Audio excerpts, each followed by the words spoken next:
سلام، با آموزش یه شمع خوشگل با قالب باغ رز کیمیا مولد در خدمتتونم.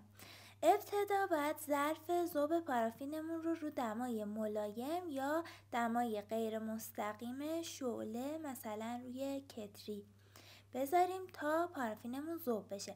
من از پارافین سویا وکس استفاده کردم چون گیاهی و بی ضرر و بعدش فتیله‌هام رو با کمک خود پارافین چسبوندم داخل قوطی، یکم زمان دادم خنک شد و بعد پارافینی که یه مقدار از دم افتاده رو توی قوطی تا نصف قوطی ریختم و مقدار باقی مونده پارافینم و یه مقداریش رو بهش رنگ سرخابی یا صورتی پررنگ و یه مقدارش رو بهش رنگ سبز اضافه کردم و خیلی خوب باید هم بزنین تا کاملا رنگدونا باز بشن که وقتی تو قالب میریزین ته‌نشین نشن.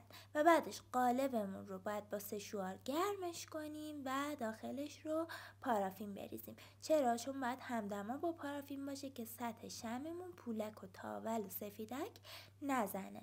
این قالب خوشگل رو توی سایت فروشگاهمون kimiamold.ir موجود داریم. اسمش باغ رزه و توی گوگل سرچ کنید باغ رز کیمیا مولد براتون میاد و میتونید تهیه‌اش کنید.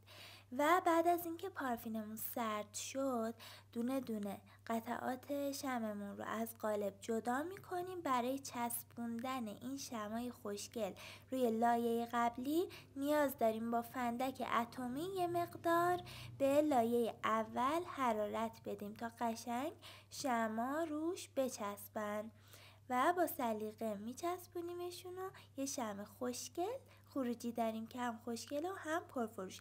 اگه دوست داری شمعسازی یا حرفه‌ای یاد بگیری توی اینستاگرام به پیجمون پیام بده کیمیاگران آرت تا راهنماییت کنیم.